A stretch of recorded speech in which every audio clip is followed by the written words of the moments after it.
Grimm's Fairy Tales. Hansel and Gretel.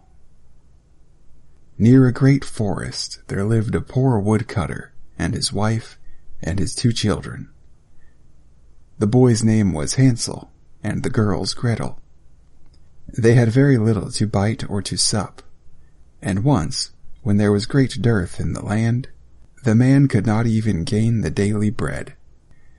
As he lay in bed one night thinking of this, and turning and tossing, he sighed heavily, and said to his wife, "What will become of us? We cannot even feed our children. There is nothing left for ourselves." "I will tell you what, husband," answered the wife. "We will take the children early in the morning into the forest, where it is thickest. We will make them a fire, and we will give each of them a piece of bread. Then we will go to our work and leave them alone. They will never find the way home again, and we shall be quit of them." "No, wife," said the man, "I cannot do that. I cannot find in my heart to take my children into the forest, and to leave them there alone. The wild animals would soon come and devour them." "Oh, you fool," said she, "then we will all 4 starve. You had better get the coffins ready." And she left him no peace until he consented. "But I really pity the poor children," said the man. The 2 children had not been able to sleep for hunger, and had heard what their stepmother had said to their father. Gretel wept bitterly, and said to Hansel, "It is all over with us." "Do be quiet, Gretel," said Hansel, "and do not fret. I will manage something." And when the parents had gone to sleep, he got up, put on his little coat, opened the back door, and slipped out. The moon was shining brightly, and the white flints that lay in front of the house glistened like pieces of silver. Hansel stooped and filled the little pocket of his coat as full as it would hold. Then he went back again and said to Gretel, "Be easy, dear little sister, and go to sleep quietly. God will not forsake us," and laid himself down again in his bed. When the day was breaking, and before the sun had risen, the wife came and awakened the 2 children, saying, "Get up, you lazy bones. We are going into the forest to cut wood." Then she gave each of them a piece of bread, and said, "That is for dinner, and you must not eat it before then, for you will get no more." Gretel carried the bread under her apron, for Hansel had his pockets full of the flints. Then they set off all together on their way to the forest. When they had gone a little way, Hansel stood still and looked back towards the house, and this he did again and again, till his father said to him, "Hansel, what are you looking at? Take care not to forget your legs." "Oh, father," said Hansel, "I am looking at my little white kitten, who is sitting up on the roof to bid me goodbye." "You young fool," said the woman, "that is not your kitten, but the sunshine on the chimney pot." Of course Hansel had not been looking at his kitten, but had been taking every now and then a flint from his pocket and dropping it on the road. When they reached the middle of the forest, the father told the children to collect wood to make a fire to keep them warm. And Hansel and Gretel gathered brushwood enough for a little mountain, and it was set on fire, and when the flame was burning quite high, the wife said, "Now lie down by the fire and rest yourselves, you children, and we will go and cut wood, and when we are ready we will come and fetch you." So Hansel and Gretel sat by the fire, and at noon they each ate their pieces of bread. They thought their father was in the wood all the time, as they seemed to hear the strokes of the axe, but really it was only a dry branch hanging to a withered tree that the wind moved to and fro. So when they had stayed there a long time, their eyelids closed with weariness, and they fell fast asleep. When at last they woke, it was night, and Gretel began to cry, and said, "How shall we ever get out of this wood?" But Hansel comforted her, saying, "Wait a little longer, until the moon rises, and then we can easily find the way home." And when the full moon got up, Hansel took his little sister by the hand, and followed the way where the flint stones shone like silver, and showed them the road. They walked on the whole night through, and at the break of day they came to their father's house. They knocked at the door, and when the wife opened it and saw it was Hansel and Gretel, she said, "You naughty children, why did you sleep so long in the wood? We thought you were never coming home again." But the father was glad, for it had gone to his heart to leave them both in the woods alone. Not very long after that, there was again great scarcity in those parts, and the children heard their mothers say at night in bed to their father, "Everything is finished up. We have only half a loaf, and after that the tale comes to an end. The children must be off. We will take them farther into the wood this time, so that they shall not be able to find the way back again. There is no other way to manage." The man felt sad at heart, and he thought, it would be better to share one's last morsel with one's children. But the wife would listen to nothing that he said, but scolded and reproached him. He who says A must say B too, and when a man has given in once, he has to do it a second time. But the children were not asleep, and had heard all the talk. When the parents had gone to sleep, Hansel got up to go out and get more flint stones, as he did before. But the wife had locked the door, and Hansel could not get out. But he comforted his little sister and said, "Don't cry, Gretel, and go to sleep quietly, and God will help us." Early the next morning the wife came and pulled the children out of bed. She gave them each a little piece of bread, less than before, and on the way in the wood Hansel crumbled the bread in his pocket, and often stopped to throw a crumb on the ground. "Hansel, what are you stopping behind and staring for?" said the father. "I am looking at my little pigeon sitting on the roof, to say goodbye to me," answered Hansel. "You fool," said the wife. "That is no pigeon, but the morning sun shining on the chimney pots." Hansel went on as before, and strewed bread-crumbs all along the road. The woman led the children far into the wood, where they had never been before in all their lives. And again there was a large fire made, and the mother said, "Sit still here, you children, and when you are tired you can go to sleep. We are going into the forest to cut wood, and in the evening, when we are ready to go home, we will come and fetch you." So when noon came, Gretel shared her bread with Hansel, who had strewed his along the road. Then they went to sleep, and the evening passed, and no one came for the poor children. When they awoke, it was dark night, and Hansel comforted his little sister and said, "Wait a little, Gretel, until the moon gets up. Then we shall be able to see the way home by the crumbs of bread that I have scattered along it." So when the moon rose, they got up, but they could find no crumbs of bread, for the birds of the woods and of the fields had come and picked them up. Hansel thought they might find the way all the same, but they could not.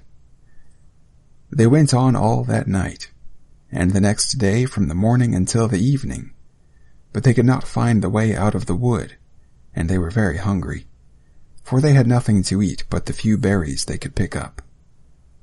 And when they were so tired that they could no longer drag themselves along, they lay down under a tree and fell asleep. It was now the third morning since they had left their father's house. They were always trying to get back to it, but instead of that they only found themselves farther in the wood, and if help had not soon come they would have starved. About noon they saw a pretty snow-white bird sitting on a bough, and singing so sweetly that they stopped to listen.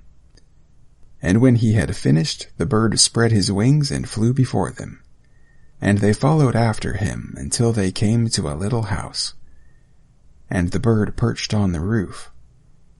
And when they came nearer, they saw that the house was built of bread, and roofed with cakes, and the window was of transparent sugar. "We will have some of this," said Hansel, "and make a fine meal. I will eat a piece of the roof, Gretel, and you can have some of the window. That will taste sweet." So Hansel reached up and broke off a bit of the roof, just to see how it tasted, and Gretel stood by the window and gnawed at it. Then they heard a thin voice call out from inside, "Nibble, nibble like a mouse. Who is nibbling at my house?" And the children answered, "Never mind, it is the wind." And they went on eating, never disturbing themselves. Hansel, who found that the roof tasted very nice, took down a great piece of it, and Gretel pulled out a large round window pane, and sat her down and began upon it. Then the door opened, and an aged woman came out, leaning upon a crutch. Hansel and Gretel felt very frightened, and let fall what they had in their hands. The old woman, however, nodded her head and said, "Ah, my dear children, how come you here? You must come indoors and stay with me. You will be no trouble." So she took them each by the hand, and led them into her little house. And there they found a good meal laid out, of milk and pancakes, with sugar, apples, and nuts. After that she showed them 2 little white beds, and Hansel and Gretel laid themselves down on them, and thought they were in heaven. The old woman, although her behavior was so kind, was a wicked witch, who lay in wait for children, and had built the little house on purpose to entice them. When they were once inside, she used to kill them, cook them, and eat them, and then it was a feast day with her. The witch's eyes were red, and she could not see very far, but she had a keen scent like the beasts, and knew very well when human creatures were near.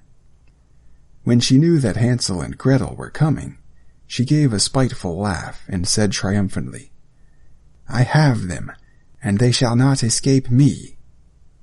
Early in the morning, before the children were awake, she got up to look at them, and as they lay sleeping so peacefully with round rosy cheeks, she said to herself, "What a fine feast I shall have." Then she grasped Hansel with her withered hand, and led him into a little stable, and shut him up behind a grating, and call and scream as he might, it was no good. Then she went back to Gretel and shook her, crying, "Get up, lazy bones, fetch water, and cook something nice for your brother. He is outside in the stable, and must be fattened up, and when he is fat enough, I will eat him." Gretel began to weep bitterly, but it was no use. She had to do what the wicked witch bade her. And so the best kind of victuals were cooked for poor Hansel, while Gretel got nothing but crab shells. Each morning the old woman visited the little stable and cried, "Hansel, stretch out your finger, that I may tell if you will soon be fat enough." Hansel, however, used to hold out a little bone, and the old woman, who had weak eyes, could not see what it was, and supposing it to be Hansel's finger, wondered very much that it was not getting fatter. When 4 weeks had passed, and Hansel seemed to remain so thin, she lost patience and could wait no longer. "Now then, Gretel, be quick and draw water. Be Hansel fat or be he lean? Tomorrow I must kill and cook him." Oh, what a grief for the poor little sister to have to fetch water, and how the tears flowed down over her cheeks. "Dear God, pray help us," cried she. "If we had been devoured by wild beasts in the wood, at least we should have died together." "Spare me your lamentations," said the old woman. "They are of no avail." Early next morning Gretel had to get up, make the fire, and fill the kettle. "First we will do the baking," said the old woman. "I have heated the oven already, and kneaded the dough." She pushed poor Gretel towards the oven, out of which the flames were already shining. "Creep in," said the witch, "and see if it is properly hot, so that the bread may be baked. And Gretel once in, she meant to shut the door upon her, and let her be baked. And then she would have eaten her. But Gretel perceived her intention, and said, "I don't know how to do it. How shall I get in?" "Stupid goose," said the old woman. "The opening is big enough, do you see? I could get in myself." And she stooped down and put her head in the oven's mouth. Then Gretel gave her a push, so that she went in further, and she shut the iron door upon her, and put up the bar. Oh, how frightfully she howled! But Gretel ran away, and left the wicked witch to burn miserably. Gretel went straight for Hansel, opened the stable door, and cried, "Hansel, we are free! The old witch is dead!" Then out flew Hansel like a bird from its cage, as soon as the door is opened. How rejoiced they both were! How they fell each on the other's neck and danced about, and kissed each other. And as they had nothing more to fear, they went over all the old witch's house, and in every corner there stood chests of pearls and precious stones. "This is something better than flint stones," said Hansel, as he filled his pockets. And Gretel, thinking she also would like to carry something home with her, filled her apron full. "Now away we go," said Hansel. "If we only can get out of the witch's wood." When they had journeyed a few hours, they came to a great piece of water. "We can never get across this," said Hansel. "I see no stepping stones and no bridge." "And there is no boat either," said Gretel. "But here comes a white duck. If I ask her, she will help us over." So she cried, "Duck, duck, here we stand, Hansel and Gretel on the land. Stepping stones and bridge we lack. Carry us over on your nice white back." And the duck came accordingly, and Hansel got upon her, and told his sister to come too. "No," answered Gretel, "that would be too hard upon the duck. We can go separately, one after the other." And that was how it was managed. And after that they went on happily, until they came to the wood, and the way grew more and more familiar, till at last they saw in the distance their father's house. Then they ran till they came up to it, rushed in at the door, and fell on their father's neck. The man had not had a quiet hour since he left his children in the wood, but the wife was dead. And when Gretel opened her apron, the pearls and precious stones were scattered all over the room. And Hansel took one handful after another out of his pocket. Then was all care at an end, and they lived in great joy together.